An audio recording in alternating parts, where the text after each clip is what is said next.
តើអ្នកមានអារម្មណ៍យ៉ាងណាបើសិនជាមានភ្នែកមួយគូកំពុងតែសម្លឹងមើលអ្នកក្នុងទីងងឹតវាមិនមែនជាវិញ្ញាណខ្មោចព្រាយបិសាចឡើយក៏ប៉ុន្តែវាគឺជាមនុស្សសាច់ស្រស់ឈាមស្រស់ដែលសម្លាប់មនុស្សដើម្បីតែភាពសប្បាយរីករាយនៅចុងទសវត្សរ៍ឆ្នាំ60មានបុរសម្នាក់ដែលធ្វើឲ្យរដ្ឋកាលីហ្វ័រញ៉ាក្លាយទៅជាឋាននរកគេមិនត្រឹមតែសម្លាប់មនុស្សដោយឈាមត្រជាក់ឡើយក៏ប៉ុន្តែគេថែមទាំងផ្ញើសម្បត្តិឌឺដងនិងកូដសម្ងាត់ទៅកាន់ប៉ូលីសដោយសន្យាថាបើអ្នកដោះស្រាយកូដនេះដាច់អ្នកនឹងស្គាល់ឈ្មោះពិតរបស់ខ្ញុំនេះគឺជាសំណុំរឿង Zodiac Killer 50ឆ្នាំកន្លងផុតទៅថាតើគេគឺជានរណាហេតុអ្វីបានជាយុត្តិធម៌មិនអាចទៅដល់គេនៅរាត្រីថ្ងៃទី20ខែធ្នូឆ្នាំ1968យុវជន2នាក់ត្រូវបានគេបាញ់សម្លាប់យ៉ាងសាហាវនៅក្នុងរថយន្តគ្មានដានគ្មានមូលហេតុនិងគ្មានសាក្សីប៉ុន្តែនេះគ្រាន់តែជាការចាប់ផ្ដើមនៃសុបិនអាក្រក់តែប៉ុណ្ណោះឃាតករម្នាក់នេះប្លែកពីគេចង់បានភាពល្បីល្បាញគេចង់ឲ្យពិភពលោកដឹងថាគេឆ្លាតជាងប៉ូលីសគេចាប់ផ្ដើមផ្ញើសម្បត្តិទៅកាសែតល្បីៗដោយភ្ជាប់ជាមួយនឹងកូដសម្ងាត់ដែលមាន408តួអក្សរគេគម្រាមថាបើមិនចុះផ្សាយទេគេនឹងសម្លាប់មនុស្ស12នាក់ទៀតនៅក្នុងយប់តែមួយស្រមៃមើលក្នុងព្រឹកដ៏មមាញឹកនៅការិយាល័យកាសែត San Francisco Chronicle ស្រាប់តែមានសម្បត្តិមួយច្បាប់គេផ្ញើមកហើយនៅខាងក្នុងមិនមែនជាព័ត៌មានធម្មតាទេប៉ុន្តែគឺជាបំណែកនៃល្បែងមរណៈ Zodiac បានបែងចែកកូដសម្ងាត់ជា3ផ្នែកផ្ញើទៅកាន់កាសែត3ផ្សេងគ្នាគេបង្ខំឲ្យកាសែតទាំងនោះសហការគ្នាបើមិនដូច្នោះទេកូដនោះនឹងមិនអាចដោះស្រាយដាច់ហើយឈាមនឹងត្រូវតែស្រក់នៅយប់នោះនៅពេលដែលកាសែតចុះផ្សាយកូដសម្ងាត់ Zodiac ទទួលបានអ្វីដែលគេចង់បានជាទីបំផុតនោះគឺចំណាប់អារម្មណ៍ពីមនុស្សទូទាំងពិភពលោករដ្ឋកាលីហ្វ័រញ៉ាទាំងមូលប្រែក្លាយទៅជាស្ងប់ស្ងាត់ដោយភាពតក់ស្លុតមនុស្សម្នាក់លែងហ៊ានចេញក្រៅផ្ទះនាពេលយប់ហើយគ្រប់គ្នាចាប់ផ្ដើមសម្លឹងមើលមុខគ្នាដោយការសង្ស័យក្នុងពេលដែលប៉ូលីសជាន់ខ្ពស់និង FBI តតតម្រេះបែរជាប្តីប្រពន្ធគ្រូបង្រៀនធម្មតាមួយគូជាអ្នកបកស្រាយអាកំបាំងដែល Zodiac លាក់ទុកប៉ុន្តែនៅពេលដែលពាក្យពេចន៍ក្នុងកូដនោះត្រូវបានបកស្រាយវាបែរជាមិនមែនជាការសារភាពកំហុសទេក៏ប៉ុន្តែគឺជាសេចក្តីប្រកាសសង្គ្រាម Zodiac បានសរសេរថាខ្ញុំនឹងមិនប្រាប់ឈ្មោះពិតឲ្យអ្នកដឹងឡើយព្រោះអ្នកព្យាយាមបញ្ឈប់ការសន្សំទេសកលសម្រាប់ជាតិក្រោយរបស់ខ្ញុំឃ្លានេះបានធ្វើឲ្យប៉ូលីសដឹងខ្លួនថាពួកគេមិនមែនកំពុងដេញតាមឃាតករធម្មតានោះទេក៏ប៉ុន្តែគេកំពុងតែដេញតាមបិសាចដែលជឿលើពិភពខាងមុខអ្វីដែលហួសចិត្តជាងនេះទៅទៀតនោះគឺការដែល Zodiac ប្រើប្រាស់ភស្តុតាងធ្វើជាឧបករណ៍លេងសើចបន្ទាប់ពីសម្លាប់អ្នកបើកតាក់ស៊ី Paul Stine គេមិនត្រឹមតែផ្ញើសម្បត្តិទេតែគេផ្ញើបំណែកអាវប្រឡាក់ឈាមរបស់ជនរងគ្រោះទៅជាមួយវាគឺជាការប្រមាថមើលងាយដល់ប្រព័ន្ធយុត្តិធម៌និងប្រព័ន្ធសន្តិសុខយ៉ាងធ្ងន់ធ្ងរជាទីបំផុតគេដឹងថាចំណុចខ្សោយរបស់សង្គមគឺកុមារនៅក្នុងសម្បត្តិបន្ទាប់គេបានគំរាមបាញ់កង់ឡានសាលារួចបាញ់សម្លាប់ក្មេងៗដែលរត់ចេញម្ដងម្នាក់បងប្អូនសាកស្រមៃមើលតើឪពុកម្ដាយរាប់ម៉ឺននាក់មានការភ័យខ្លាចកម្រិតណានៅពេលដែលត្រូវបញ្ជូនកូនទៅសាលារៀនទាំងដឹងថាមានឃាតករកំពុងតែចាំអ៊ុតមើលពីចម្ងាយការគំរាមបាញ់ឡានសាលាគឺជាការប្រើប្រាស់អាវុធផ្លូវចិត្តដ៏សាហាវបំផុតរបស់ Zodiac ទោះបីជាការពិតគេមិនដែលបានបាញ់កង់ឡានសាលាសូម្បីតែមួយគ្រាប់ឬធ្វើបាបក្មេងណាសូម្បីតែម្នាក់ក៏ដោយប៉ុន្តែគេបានសម្លាប់សេចក្តីសុខរបស់ឪពុកម្ដាយទូទាំងរដ្ឋ California នៅពេលនោះប៉ូលីសត្រូវបង្ខំចិត្តដាក់កម្លាំងយាមកាមយ៉ាងតឹងរ៉ឹងជាទីបំផុតរឡានដឹកសិស្សសាលាទាំងអស់ត្រូវតែមានឡានប៉ូលីសបើកនាំមុខនិងបើកការពារពីក្រោយអ្នកបើកឡានសាលា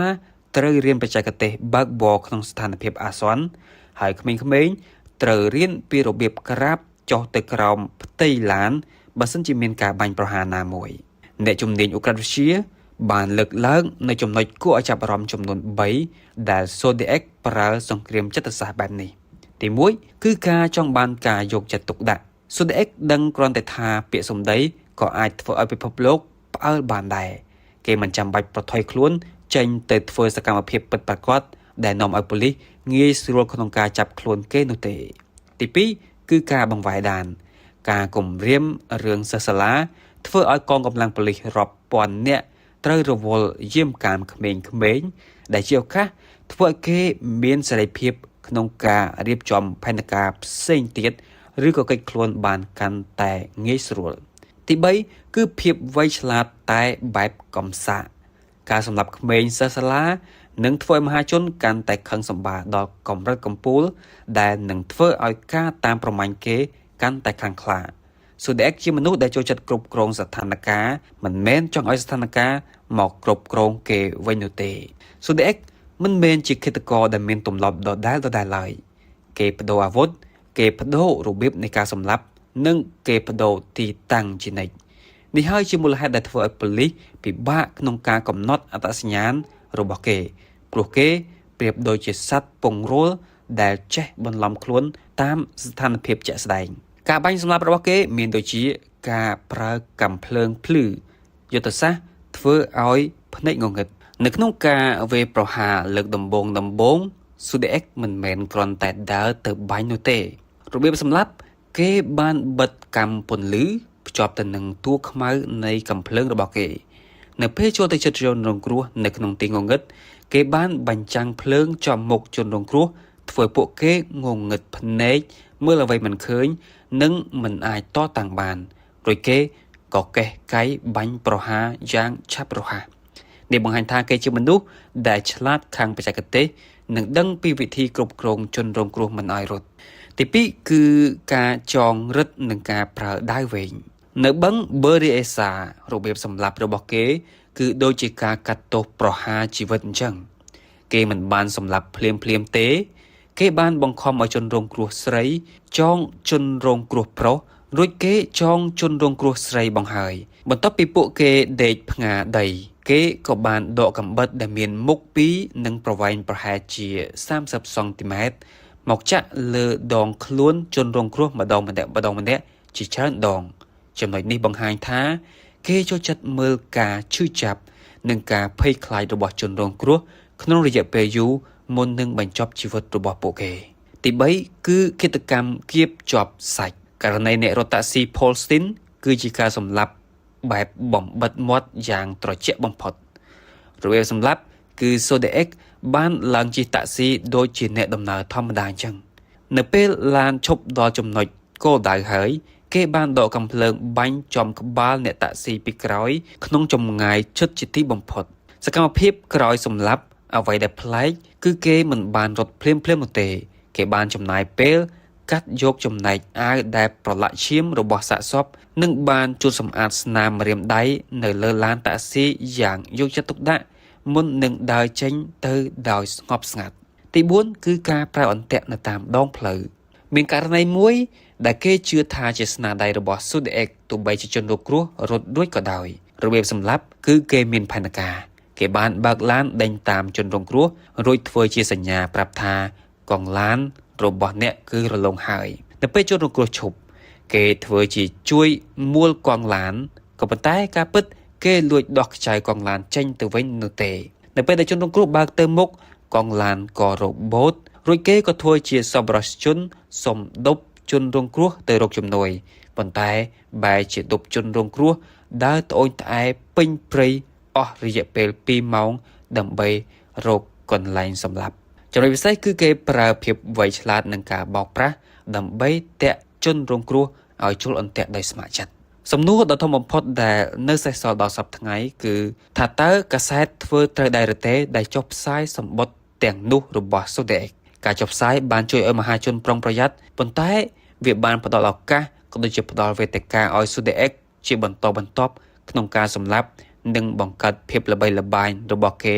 ដោយមិនដឹងខ្លួនZodiac មិនមែនគ្រាន់តែសម្លាប់មនុស្សដោយកាំភ្លើងឬកាំបិតឡើយក៏ប៉ុន្តែគេសម្លាប់សន្តិភាពក្នុងចិត្តរបស់មនុស្សគ្រប់គ្នាដោយគ្រាន់តែប្រើប៊ិច និងក្រដាស់តែប៉ុណ្ណោះតើកូដសម្ងាត់របស់ Zodiac ចង់ប្រាប់អំពីអ្វីអ្នកឯកទេសខាងលេខកូដទូទាំងប្រទេសបានព្យាយាមបកស្រាយជាចុងក្រោយអត្ថន័យដ៏ព្រឺព្រួយត្រូវបានលាតត្រដាងនោះគឺខ្ញុំចូលចិត្តសម្លាប់មនុស្សព្រោះមនុស្សគឺជាសត្វដែលគ្រោះថ្នាក់ជាទីបំផុតការសម្លាប់មនុស្សផ្ដល់ឲ្យខ្ញុំនៅអារម្មណ៍រំភើបជាជាងការរួមរយៈជាមួយនឹងស្រីស្អាតទៅទៀតប៉ុន្តែអ្វីដែលគួរឲ្យខ្លាចបំផុតនោះគឺលេខកូដសម្ងាត់ត្រូវចំណាយពេលរហូតដល់ទៅ51ឆ្នាំទើបមានអ្នកដោះស្រាយដាច់នៅក្នុងឆ្នាំ2020ប៉ុន្តែទោះបីជាដោះស្រាយដាច់ក៏ពិតមែនក៏ឈ្មោះពិតរបស់ Zodiac នៅតែជាអាកំបាំងដដែលប៉ូលីសបានស៊ើបអង្កេតមនុស្សរាប់ពាន់នាក់នៅក្នុងចំណោមនោះគឺ Arthur Lake Allen គេមានអ្វីគ្រប់យ៉ាងដែលដូចទៅនឹង Zodiac នាឡិកា Zodiac ប្រភេទកាំបិតដូចគ្នានិងចរិតឈួតលីលាប៉ុន្តែនៅពេលដែលយក DNA ទៅពិនិត្យវាមិនស៊ីគ្នាទៅវិញតើអាចទេដែល Zodiac គឺជាមនុស្សដែលពូកែបន្លំខ្លួនបំផុតប៉ូលីសស្ទើរតែចាប់គេបានទៅហើយបន្ទាប់ពីការសម្លាប់ Paul Stine ប៉ូលីស2នាក់បានបើកឡានកាត់បុរសម្នាក់ដែលដើរដោយស្ងប់ស្ងាត់ប៉ុន្តែដោយសារតែវិទ្យុតាក់ទងប្រាប់ថាជនសង្ស័យគឺជាជនជាតិស្បែកខ្មៅដែលជាការយល់ច្រឡំទើបគេមិនបានចាប់អារម្មណ៍នឹងបុរសស្បែកសដែលដើរពីមុខនោះឡើយពេលថ្ងៃក្រោយមក Zodiac ក៏បានផ្ញើសម្បត្តិមកឌឺដងថាអាល្ងងឯងបើកឡានកាត់យើងហើយថែមទាំងសួរផ្លូវយើងទៀតតែពិភពលោកនឹងទៅជាយ៉ាងណាបើប៉ូលីសខាត់ខ្លួនគេបាននៅយប់នោះតែទោះបីជាយ៉ាងណាក៏ដោយ Zodiac បានបាត់ស្រមោលនៅដើមទសវត្សរ៍ឆ្នាំ70គ្មាននរណាម្នាក់ដឹងថាគេស្លាប់ឬក៏កំពុងតែរស់នៅក្បែរផ្ទះរបស់អ្នកក្នុងនាមជាបុរសចំណាស់ម្នាក់ឡើយគេបានមកសត់ទុកនៅសំណួរដែលគ្មានចម្លើយនិងការភ័យខ្លាចដែលមិនចេះរីងស្ងួតតើវាអាចទៅរួចទេដែលគេជាមនុស្សមានអំណាចឬជាមន្ត្រីក្នុងជួររដ្ឋាភិបាលទើបគេអាចគេចផុតពីសំណាញ់ច្បាប់បានយ៉ាងយូរបែបនេះតើអ្នកជឿទេថានៅថ្ងៃណាមួយការពិតនឹងត្រូវលាតត្រដាងឬមួយក៏ Zodiac បានយកអាកំបាំងរបស់គេទាំងអស់នេះទៅជាមួយគេរហូតដល់ក្នុងភ្នោ